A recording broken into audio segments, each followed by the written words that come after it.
So அடுத்த பாடல் 202.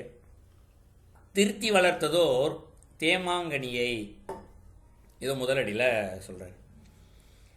திருத்தி வளர்த்ததோர், ஒரு விஷயத்தை திருத்தி வளர்க்குறாங்களாம். என்ன திருத்தி வளர்க்குறாங்க? ஒரு செடி நம்ம வைக்கிறோன்னு வச்சுக்குவோம், அது சரியாக வருதா வளரலையா அப்படின்னு பார்க்குறது ஒன்று. இதெல்லாம் திருத்துதல். டெய்லி அதுக்கு தண்ணி ஊற்றுறது, பூச்சி வச்சிருச்சா இல்லையா அதுக்கு பார்த்து மருந்து அடிக்கிறது.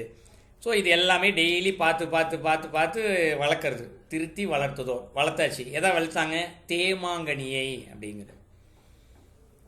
தே மாங்கனியை, ஏன்னா நேரடியாக மாங்கனின்னு சொல்ல தேமாங்கனியைங்கிறாரு. தே என்றால் தலைவன் என்று பொருள். இப்போ தேமாங்கனியை என்றால் இருக்கிற மாங்கனிகளே அதான் மிகவும் ருசியான மாங்கனி, பெரிய மாங்கனி, ஆரோக்கியமான மாங்கனி, அப்படி அதான் தேமாங்கனி இல்லையா? ஒரு மரத்தில் பார்த்தா இதுதான் பெருசாக இருக்குது, இது ருசியாக இருக்குது. இது நம்ம ஊரில் எப்படின்னு தெரியல. நீங்கள் வெளிநாட்டெலாம் போனோம்னா ஒரு தோப்புக்குள்ளே போயிட்டோம் அப்படின்னா அவங்களே உள்ளே விட்டுருவாங்க. எந்த மரத்துக்கு வேணும்னு சொல்லுங்கள், நான் பறித்து தரேன். அங்கே இருக்கிறவங்களுக்கு அந்த அனுபவம் இருக்கும். அது ஆப்பிளாக இருந்தாலும் சரி, எந்த பழமாக இருந்தாலும் சரி, உள்ளே போய் இவங்களே போய் ஒரு மரத்துலேருந்து ஒரு பழத்தை எடுத்து சாப்பிட்டுட்டு எனக்கு இந்த மரத்து பழத்தை கொடுங்க அப்படின்னு கேட்பாங்க. ஒரு மரத்து பழம் ஒரு மாதிரி ருசியோடு இருக்கும். அதுமாரி இவங்க ரொம்ப ருசியான ஒரு மாம்பழத்தை வீட்டிலே வளர்த்து வச்சுருக்காங்களாம். இது முதல் அடியில் சொல்லிட்டாரு. ரெண்டாவது அடியில் என்ன சொல்கிறாரு? அறுத்தம் என்றெண்ணி அறையில் புதைத்து அப்படின்னு சொல்கிறாரு. அறுத்தம் அப்படின்னா ஒரு செல்வம் அப்படின்னு பொருள். செல்வம்னா என்ன மாதிரி செல்வம்? இப்போ நம்மக்கிட்ட ஒரு பொருள் இருக்குன்னு வச்சுக்குவோம். உதாரணத்துக்கு நான் சொல்கிறேன், செல்வம்னா நேரடியாக பணம் காசு என்று யாரும் பொருள் எடுத்துக்கக்கூடாது. ஏன்னா செல்வம்னா இன்றைக்கி எல்லாருமே நம்ம அப்படி தான் பொருள் எடுத்துக்கிட்டு இருக்கோம். செல்வம்னாலே பணம் தங்கம் இப்படி தான் நினச்சிக்கிட்டு இருக்கோம். செல்வம்னா அது கிடையாது.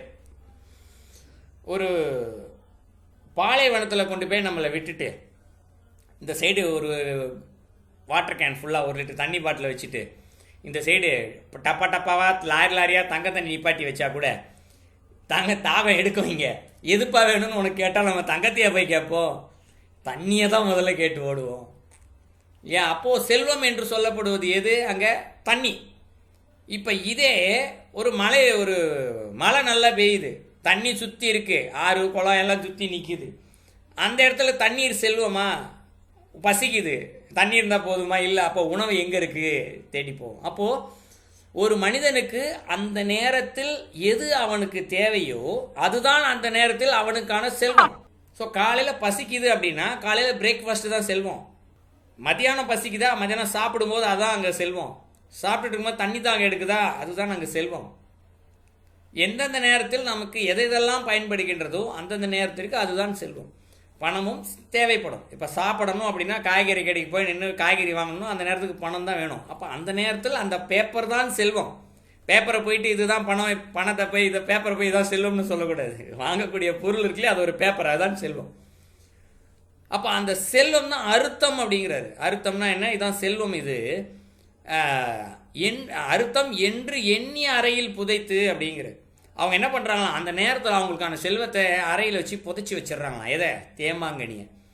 இப்போ நமக்கு தாகம் எடுக்குது, இந்த தண்ணியை குடிச்சிட்டோன்னா இது காலியாக போயிடும், இதுக்கப்புறம் எனக்கு தண்ணியே கிடைக்காது அப்படின்னு சொல்லி அந்த தண்ணியை கொண்டு போய் வீட்டுக்குள்ளே ஒரு அறையில் போய் பூட்டி வச்சுட்டோம், இல்லை மண்ணுக்குள்ளே போட்டு புதைச்சி வச்சுட்டா என்ன ஆகும்? தண்ணியே இல்லாமல் வறண்டு போய் செத்து போயிடுவாங்க இல்லைங்களா? அப்போ இருக்கும்போது அந்த தண்ணி எடுத்து குடிச்சிட்டே அடுத்த தாகம் எடுக்கும்போது அப்புறம் பார்த்துக்கலாம், இறைவன் ஏதாவது வழிகாட்டுவார்.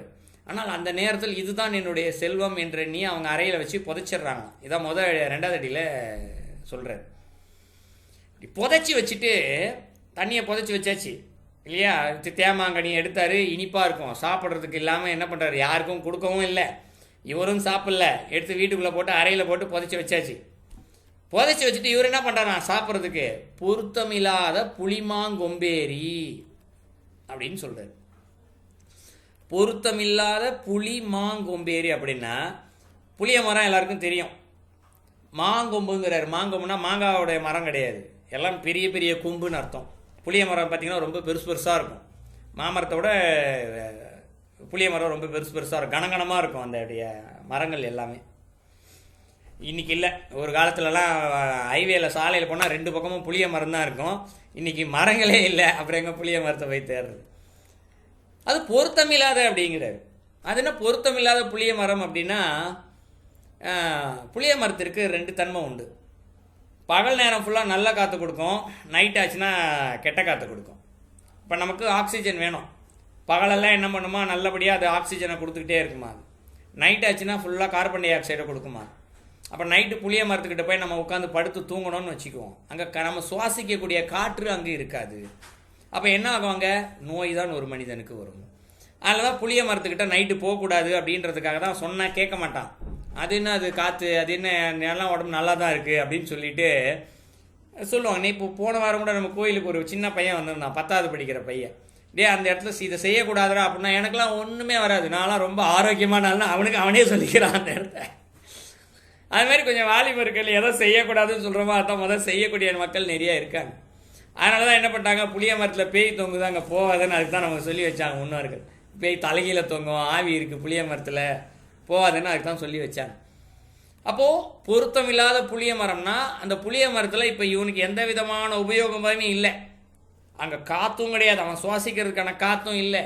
புளிய மரத்துக்கு மேலே ஏறணும்னா புளிப்பான புளியம்பழம் தான் இருக்கும், அது புளிக்கும். அவ்வளோ சீக்கிரம் அதை சும்மா அப்படியே வச்சுலாம் ரசம் வைக்கலாம் நல்லா. ஆனால் நேரடியாக அதை எடுத்து அப்படியே சாப்பிடவும் முடியாது.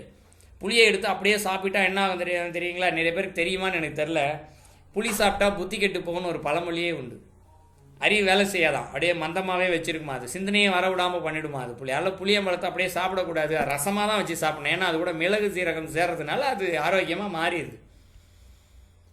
ஸோ அதனால் அங்கே புளியம்பழம் சாப்பிடுவார். ஸோ இப்படி பொருத்தமில்லாத ஒரு புளியம் அந்த மரத்து மேலே ஏறிடுறாராம். ஏறிட்டு என்ன பண்ணுறாராம், இந்த மரம் எனக்கு நல்லபடியாக ஒரு மாங்காயை நல்லா ருசியான இது, எந்த மாம்பழத்தை கொண்டு போய் உள்ளே புதைச்சி வச்சாரோ அதே மாதிரி மாம்பழம் நல்லா ருசியான மாம்பழம் எனக்கு ஏதோ ஒன்று கிடைக்கும் அப்படின்னு சொல்லிட்டு மரத்து மேலேயே உட்காந்துக்கிட்டே இருக்காராம். அதான் 4வது அடியில் சொல்கிறாரு, கருத்தறியாதவர் கால் அற்றவாரே அப்படிங்கிற. அந்த கருத்து அவங்களுக்கு தெரியலையா. என்ன கருத்து, நல்ல பழம் வீட்டில் இருக்குது, நம்ம தான் புதைச்சி வச்சுட்டோம், அதை எடுத்து சாப்பிடணும். ஆனால் சாப்பிடாம உள்ளே வச்சு பூட்டி வச்சுட்டு இங்கே வந்து இந்த மரம் காய்க்கும்னு மேலே உட்காந்துக்கிட்டே இருந்தால் என்ன ஆகும், காலம்தான் வீணாக போகும், அவருக்கு ஒன்றுமே கிடைக்காது. அந்த கருத்து அவருக்கு தெரியல. அதான் கருத்து அறியாதவர், இந்த கருத்தையே அவருக்கு தெரியலையா. அவர் காலற்ற வரைங்கிறார். கால்னா காலம், நேரடியாக நம்ம நடக்கிற கால் கிடையாது. கால்னா மூச்சு காத்துன்னு இருக்குது, நம்ம நடக்கிற ஒரு உறுப்புக்கும் கால் என்று தான் பெயர். ஆனால் கால் என்றால் காலம் என்று பொருள். கால் அற்றவாரே அப்படிங்கிறார். அற்றனா இல்லாமல். அப்போ காலத்தை எல்லாத்தையுமே அவர் இல்லாமல் போக வச்சிடறாரு. அப்போ வீணடிச்சிடுறாரு அப்படின்னு பொருள். கருத்தறியாமல் காலத்தை வீணடிச்சிடுறாங்க.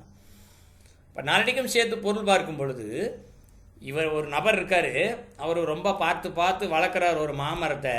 அதில் ஒரு மாங்கனி வருது, அதுதான் இருக்கிறதுலே மிகவும் சுவையுள்ள, ருசியுள்ள, ஆரோக்கியமுள்ள பெரிய மாங்கல்வாக வருது.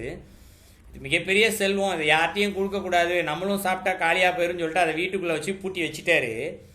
பூட்டி வச்சுட்டு இவருக்கு உடம்புக்கு ஆரோக்கியம் ஆகாத ஒரு மரத்து மேலே ஏறி உட்காந்துக்கிட்டு எனக்கு இதுதான் கிடைக்க போகுதுன்னு நினச்சிக்கிட்டு உட்காந்துட்டு தன்னுடைய காலத்தை வீணடித்து கொண்டிருக்கின்றார்.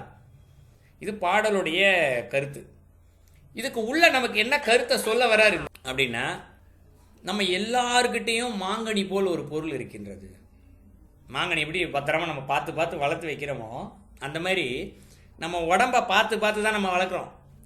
இது நம்ம உடம்புக்கு ஆரோக்கியமா, இந்த பொருள் ஆரோக்கியமா, இது உடம்புக்கு நல்லதா, பார்த்து சாப்பிட்டு உடம்பை நல்லா ஆரோக்கியமாக வச்சுக்கிறோம்.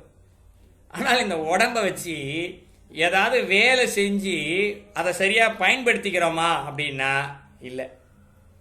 வீட்டிலே சரி ஏதாவது ஒரு பொருள் வேணுமா, இந்த பொருளை கொண்டா, அந்த பொருள் நம்ம ஒரு ஆள்கிட்ட வேலை சொன்னால் அவங்க இந்த ஆள்கிட்ட வேலை சொல்லுவாங்க. இந்த இடத்துல நமக்கு உண்டான வேலைகளை நாமே செய்து கொள்ள வேண்டும் என்பதுதான் உலக தர்மம். ஆனால் நமக்கு உண்டான வேலையை நம்ம செஞ்சுக்கிறத யாராவது செஞ்சு கொடுத்தா நல்லாயிருக்கும். இது அலுவலகத்தில் நல்லாவே பார்க்கலாம். எல்லா அலுவலகத்தையும் நம்மையே வேலை செய்யணும், அவங்க செய்யட்டும் 4 பேர் சேர்ந்துன்ற எண்ணம் தான் இருக்குது. ஸோ அடுத்தவங்க எல்லாம் எனக்கு வேலை செஞ்சு கொடுப்பாங்க, அதனால் எனக்கு நிறையா பலன் கிடைச்சிரும் அப்படின்ற எண்ணம் தான் இந்த உலகத்தில் மேலோங்கி நிற்கின்றது. ஆனால் நமக்கு என்று அரசன் போல் இருக்கக்கூடிய மாங்கனின்னு சொல்லல இல்லையா, தேமாங்கனி தலைவன் என்று சொன்னார் இல்லையா, நாம் தான் இந்த இடத்துல அரசன், நாம தான் ராஜா. பேச்சு வழக்காக சொல்லுவோம் இல்லையா, அவனுக்கு என்னப்பா ராஜா மாதிரி வாழ்கிறான்னு சொல்லி சாதாரணமாக பேச்சு வழக்காக சொல்லுவாங்க. அப்போ என்ன பொருள், நம்முடைய மனதில் என்ன தோன்றுகின்றதோ அதைத்தான் நாம் செய்வோம். ராஜா என்ன நினைப்பாரோ அதை தான் சொல்லுவார், அதை தான் கட்டளையிடுவார், அதான் அந்த நாட்டுக்கு. அதுபோல் இந்த உடம்பிற்கு நாம் தான் ராஜா, நம்ம என்ன நினைக்கிறோமோ அதுதான் செயல். அப்போ நாமே ராஜாவாக இந்த உடம்புக்கு இருந்து கொண்டு, நம்ம உடம்பிற்கு நாம் கட்டளையிட்டு கொண்டு, நம்முடைய மனதிற்கு நாம் கட்டளையிட்டு கொண்டு, ஒழுக்கத்தின்படி வாழ்ந்து நமக்கான செயலை செய்து கொண்டே இருக்கும் பொழுது அதனுடைய விளைவு தேமாங்கனியை சாப்பிடும்போது கிடைக்கக்கூடிய ருசி இருக்கு இல்லையா, நாம சுயமாக சம்பாதித்து சாப்பிடக்கூடிய ஒரு உணவினுடைய ருசி, அது இன்னொருவர் சம்பாதித்து உடல் உழைப்பால் சம்பாதிச்சு அந்த பொருளில் நுகர்வதில் கிடைக்காது. அந்த வினாடி நேரம் அந்த சந்தோஷம் கிடைக்கும். யாரோ ஒருத்தர் சம்பாரித்து வச்சுட்டு போன சொத்து யாராவது ஒருத்தர் ஏமாற்றிட்டு போயிடுறாங்களா, அவங்ககிட்ட இருக்க பணத்தை பிடிங்கி ஏமாற்றி சாப்பிட்டா எத்தனை நாள் சாப்பிடுவோம்? சாப்பிடும்போதெல்லாம் மனம் உறுத்தம், இல்லை பயம் வரும். எப்படா என் கேட்பானோ வந்து பயந்து தான் சாப்பிட்டுக்கிட்டே இருக்கணுமே தவிர, இதை இந்த ஏமாத்துறவங்களுக்கு அந்த உணர்வு தெரியும், நமக்கெல்லாம் தெரிய வாய்ப்பில்லை.